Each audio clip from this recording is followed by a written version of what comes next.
Zarina POV. Ayos na ako at hindi na rin nangangati, ang problema nga lang, pulang-pula pa rin ako. Pulang-pula dahil nasa isang kwarto lang kami ni Sir Simon, at ang malala, nasa isang kama pa. Alas 6 kami natapos mamili ng kung ano-ano, at dahil nga naudlot ang pagkain namin sa food part na iyon, ay pinag-take out na lang ako ni Sir Simon ng isang pagkain sa fast food chain. Hindi na ako nag-inarte pa dahil gutom talaga ako. Monet, I'll just sleep on the floor, if you're not comfortable. Biglang sabi ni Sir Simon na ngayoy. Nakaupo sa kama. Mabilis akong umiling. Siya, imposibleng makatulog iyan sa sahig. Ay hindi na po, ako na lang po sa sahig total kasing tigas din naman po ito ng kama ko sa bahay namin, sanay naman kasi akong matulog sa matigas na higaan. Tumingin ito sa akin ng masama. Are you crazy? No way I'll allow you, masungit na aniya. Bakit ba kasi isang bed lang ang kinuha niya? My God! Napakamot ako sa ulo ko. Kung makikipagsagutan pa ako sa kanya, ay baka kung saan lang ito mapunta, kaya tumango na lang ako. Bahala siya magtiis sa sahig. Nang maayos niya ang kanyang higaan sa ibaba, ay tumingin ito sa akin, bakit po?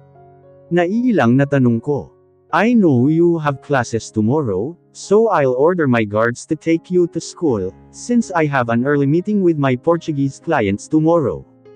I'll just wake you up at 5, since I have to meet them at 7 a.m., tumungo ako sa sinabi niya. Tumingin pa ito muli sa akin at humiga na. Bakit bumilis bigla ang tibok ng puso ko? Kinabukasan ay hinatid nga ako ng guards ni Sir Simon sa paaralan na pinapasukan ko. Zarina, is that Simon guards? Rinig ko sa isang boses ng lalaki, lagot. Si Cole. Baka malaman niyang nakatira ako sa bahay ng kaibigan niya. Ay oo, napangisi siya sa aking sagot. May binulong siya sa kanyang sarili, ngunit hindi ko ito narinig. Ano iyon Cole? Ako. Nothing. Ang sabi ko, tara na sa room dahil malapit na mag-start ang klase. Napakamot siya sa kanyang batok, at hinela na ako papasok. Lou, baliw yun. Zarina, nag-aya si Hyacinth, inuman daw mamaya. Malakas na aya ni Yeng sa akin. Ano naman ang nak-e ni Hyacinth at nag-aayang uminom. Tumango ako sa kanya at bumalik sa aking pagkain. Wow, wait, iinom kayo, girls. Can I join? Treat ko, tinig ng isang boses lalaki. I know that voice. Kalakas kasi ng boses mo Yeng. Oo naman Cole, basta mamaya sa bar malapit dito sa school, tabi ng convenience store, commandant pa si Luca. Ay Yeng. Nagpeking ubo ako at humarap kay Yeng. Paepek lang ganun. Anong oras out mo mamaya? Hindi ba may pasok ka mamaya sa retro? Tumango siya bilang sagot. 5 p.m. tapos ng klase ko at available ako ng mga 10 p.m. May pupuntahan muna ako bago pumunta sa kung saan tayo pupunta mamaya nila Hyacinth, 1 a.m. to 4 a.m. ang shift ko mamaya. Iyon ang kinuha ko, tutal 1:00 ng hapon ang unang klase ko bukas, tumango ako sa kanyang pahayag kahit na hindi ko masyado gusto ang kanyang oras ng trabaho, marami ng lasing na tao sa bar noon. Kahit pa artista ang lasing, tao pa rin sila at nalalasing. Tumunog ang alarm ko, hudyat na malapit na magsimula ang susunod na klase ko. Hindi ko kaklase si Yeng, Hyacinth at Cole sa subject na yun, kaya total loner ako mamaya. Guys, una na ako Baka malate ako Eat well. Ani ko habang nagpupunas ng bibig. Kinuha ko na ang backpack ko at inayos ang blouse ko na nalukot ng kaunti. Kumaway na lamang ang dalawa at tumalikod na ako. Okay class. We will have an activity in which you will watch a movie. And you will explain to class on what did you learn on that movie, napataas kilay ko sa sabi ng aming professor. Wala akong close rito na ka-blockmate. Nagtaas ako ng kamay, yes Miss Toledo. Tanong ng aking professor. Tumayo ako sa aking kinauupuan. Ma'am, individual po ba? Umiling ang aking professor sa sinabi ko. Hindi Miss Toledo. It's on by threes. And you guys will be the one to group yourselves. Napawo ang ibang blockmates ko sa sagot ni ma'am. Napasinghap naman ako at umupo. Nagsimula ng maggrupo-grupo ang aking mga ka-blockmates, pero ako wala pa ring kagrupo. Lumapit sa akin ang dalawang lalaki, yung isa'y hindi nakasara ang puting polo, at magulo ang buhok na halatang kagigising lang, at yung isa naman ay nakasalamin na may makapal na salamin. Zerina, pwede ka ba namin makapartner? Ikaw na lang kasi ang walang kagrupo. Napatingin ako sa paligid ko, at napansing may grupo na lahat accept sa amin. I have no choice. Tumango ako kaysa naman wala akong kagrupo. Ngumiti ng malaki ang dalawa, at inilahad ang kanilang mga kamay. I am Alexandrake, call me Lexa, ay backlash si nakasalamin. Siniko ni Lexa ang kanyang katabi na mukhang bagong gising. Jake, short for Jason. His best friend, ngumiti ito sa akin ng matipid. So mag-best friend sila ni Lexa. Naisipan namin na pag-usapan na mamaya sa dismissal ang aming papanooran, kaya maaga kaming lumabas ng classroom. Hindi bale, last subject ko naman na iyon. So ano guys, Jake, Lexa, una na ako pamamaalam ko nang matapos na kaming mag-usap-usap, tungkol sa panunuurin naming movie. We decided to watch a mystery movie, para may thrill daw ng Lexa. Teka, wait lang Zerina. Gusto mo bang sumabay sa amin pauwi? Napaisip ako. Nakakahiya naman kasi magpasundo sa driver ni Sir Simon. Tumingin ako kay Lexa. Sige, nahihiyang sagot ko. Pero bago iyon, kumain muna tayo, ha? G ka ba Jakey? Kumibit balikat lang si Jake. Tahimik lang siguro talaga ito. Ay putek, may inuman sesh pala niyan kami nila Hyacinth. Ay Lexa, hindi pala ako makakasama, may pupuntahan pala kami ng mga kaibigan ko. Pasensya na, ngumiti lang si Lexa sa aking sinabi. Ayos lang, ihahatid ka na lang ni Jake sa gate ng school. Kukunin ko lang yung sasakyan sa basement. Napatingin ako sa katabi ko ngayon na si Jake. Mapungay ang kanyang mga matang nakatingin sa akin, kaya nailang ako. Napipilitan akong tumango sa saad ni Lexa. Nagsimula magkwento-kwento ng kung ano-ano si Lexa, at tango lang naman ako ng tango, dahil di ako makarelate. Napatigil siya sa pagtawa nang tumigil ang kanyang mga mata sa kabilang daan sa kung nasaan kami. Zerina, ang gwapo ng boylet na yun nakatingin pa dito sa atin. Mukhang bet ako, biro ni Lexa sa akin. Lumingon naman ako sa kung saan siya nakatingin, at napalunok ako ng mariin kasabay ng pagdaloy ng kaba nang makita ko si Sir Simon, na madilim na nakatingin sa amin. Bakit naman ako kinakabahan? Nababaliw na naman utak ko. Iniwas ko ang tingin ko sa nakatitig na si Sir Simon dahil nakakailang siya. Saktong dumating ang isang kulay abong SUV sa harap namin, na sa tingin ko'y sasakyan ni Jake kaya agad-agad na akong pumasok sa backseat, dahil nakakailang talaga ang tingin ni Sir Simon, parang ewan. Ang gwapo niyon Zerina, nakatingin pa sa atin. Kilala mo ba? O kahit number lang, pahingi naman, malanding sabi ni Lexa sa akin. Gwapo ba iyon? Nahihibang lang siguro itong babaitang ito. Napakislat na lang si Jake sa kanya.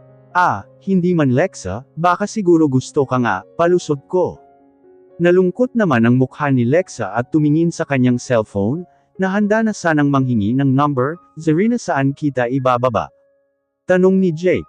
Tinignan ko naman siya mula sa salamin, na ngayoy patingin-tingin sa akin. Sa may convenience store na lang sa may tabi. May kikitain kasi ako. Tumango siya sa sagot ko at itinabi ang sasakyan sa may tapat ng convenience store. Bumaba na ako at nagpasalamat sa magkaibigan, at dali-daling lumipat ng daan dahil nasa loob na ng store ang aking mga kaibigan. Agad na nag-aya pumasok sa loob ng bar si Hyacinth, na may pasa sa kanyang mukha at mga sugat sa kanyang kamay, na sigurado akong tatay niya ang gumawa nito. Pero bago kami makapasok ng tuluyan sa loob mismo, ay kinalabot ako ni Yeng at may nginuso na hindi ko naintindihan. Unti-unti kong nilingon kung saan nakanguso si Yeng, at nakaramdam agad ako ng kuryente sa katawan, nang makitang naglalakad papunta sa amin si Sir Simon. Anong ginagawa niya rito? Imposibleng iinom siya sa isang low-class na bar, hindi ba? Mas maarte pa iyan sa akin. Hinawakan niya ang palapulsuhan ko, at madilim na tumitig sa aking mga mata. What do you think you are doing? Going on a bar? Not so fast, missy. Hinela ako ni Sir Simon sa kanyang sasakyan at umalis. Nakita ko pang pang-isingisi lang si Yeng sa akin sa bintana. That girl. Tahimik lang ako buong biyahe, hanggang sa makarating kami ng pad niya, at nagsimula na siyang magsabi ng mga kailangan kong gawin. I'm going on a business trip the next 5 days month. You better stay here on my pad, while I'm away or you won't like what will I do, share mo lang Sir Simon. Patango-tango lang ako. What is that Monet? Are you mute? Why don't you answer? Iritadong sabi ni Sir Simon sa akin. Pilit ako nang umiti sa kanya. Tingnan ko sir, tanging sagot ko. He glared at me, nakakatakot talaga tumingin si Sir Simon. I laughed, pinipilit na maglagay ng kaunting humor sa tawa ko. Sige sir, ayusin ko na ba ang mga gamit mo? Pang ilang buwan ba? 5. Mas lalo lamang sumama ang tingin nito sa akin. Wrong choice of words lady. Saka hinaplos-haplos ang pisngi ko. Nakangisi ito ngayon di tulad kanina na sa sobrang seryoso, mangangatog talaga ang tuhod mo. Anong mali roon Sir Simon? Hindi ba pagkatapos mong mag-business sa ibang lugar, magbabakasyon ka muna? Ayaw mo noon. Makapagpapahinga ka sa usok ng syudad ng lugar natin. Otol-otol kung sabi. Biro lang pala yung sinasabi kong mangangatog ang tuhod pag seryoso siya. Mas mangangatog pala ang tuhod ko sa kanya kapag nakangisi siya. Palapit ito ng palapit sa akin. I was just kidding Monet. Easy. Cook our dinner. I'm starving. Tumawa ito. Tumawa siya. Dapat pala ay na-videohan ko ito at i-post sa Fudge. Pero bakit ang bilis ng tibok ng puso ko? Nang matapos kaming kumain ni Sir Simon ay nagpumilit siya na ang maghuhugas ng pinagkainan. Baka tanggalan pa ako ng trabaho, kaya pumayag na ako. Trabaho nga ba ang ginagawa ko? Alam mo, napapaisip ako minsan. Bakit ako tinanggap rito ni Sir Simon sa pad niya, as his personal assistant, kasambahay, at pampainit? Dahil ba mukha akong mababang uri? Kumirot ang puso ko sa naisip ko. Siguro nga biyerang babae lang ang tingin niya sa akin, kaya niya ako kinuhang kasama niya dito sa bahay. Pero bakit dito niya ako pinatira? Hey, what are you thinking? Napahawak ako sa puso ko nang biglang may nagsalita sa likod ko. Josmio. Oh Monet did I stun you? Pagpapaumanhin nito. Umiling lang ako sa kanya at tumingin sa kawalan. What are you thinking Monet? He softly said. It's like a lullaby that hushes my ears. Ugh, why do I like hearing his deep voice? Lumingon ako sa kanya. Do you see me as a prostitute? I mean hinir mo ba ako dito para lang pampainit ng katawan mo? Diretsyong tanong ko sa kanya. Umiwas ito ng tingin sa akin. I already know the answer. Oh, sorry sir, hindi mo na kailangan sagutin ang tanong ko. Alam ko naman ang isasagot mo, matamlay na sagot ko. Humarap siya sa akin ng may malalalim na mga mata. I hired you. Because you caught my attention. Alright, so sleep now Monet. You have classes tomorrow, saka ito umalis sa aking silid at sinarado ang pintuan. Okay. Simon POV. I closed the door and silently walked to my room. Why does my heart beat so fast? This wasn't supposed to feel this way. Okay, she really caught my attention at the bar. At first, I thought she was a bar girl but I find her different from other girls out there. And earlier, when I saw her going down on a rat-looking boy's car. My blood really boiled and I suddenly felt the urge to punch someone. Do I need Cole to guard her inside the school and get 10 bodyguards around her? What am I even thinking? 10 bodyguards. I am crazy to do that. Monet is so beautiful that she can make boys on their knees. No, Simon. You shouldn't be feeling this. This ain't good. I messed my hair then threw myself on the bed. Good night my Monet. Zerina POV. Zerina. Nakarinig ako ng sigaw mula sa aking likuran. Liningon ko ito at nakitang si Lexa, Hyacinth, Jake, at Yeng na magkasama. Lou, akala ko ba hindi magkasundo si Yeng at Jake? Oh, ba't magkakasama kayo? Anong nakain mo Yeng? Natawa ako. Hahaha, baka kasi magkakaklase kami sa isang subject tapos magkakagrupo pa, di ba? Hilaw na tumawa si Yeng sa akin saka ako tinaasan ng kilay. Walang emosyong nakatingin sa akin si Jake gayon din kay Hyacinth, na sumisimsim pa sa kanyang delight. Si Lexa naman ay nakangiti ng malaki sa akin. Na paano ka bakla? Natatawang tanong ko. This past weeks, nagkasundo-sundo kami at naging magkaibigan na rin, dahil sa mga klase at projects na magkakasama kami, di rin pala alam ng sambayanan na backlush si Lexa. Tara sa cafeteria, gutom na ako. Anang Hyacinth, ngayon talaga ito nagsasalita pag gutom na. But napansin ko, she's a little bit weird. Oo nga, sa cafeteria na lang tayo. Anang Yeng, isa ring mata ko. Tumaas naman ang kilay ni Jake. Na, I prefer the cafe outside, aniya. Di doon ka mag-isa mo. Basta kami sa cafeteria ni Zerina, di ba Zerina?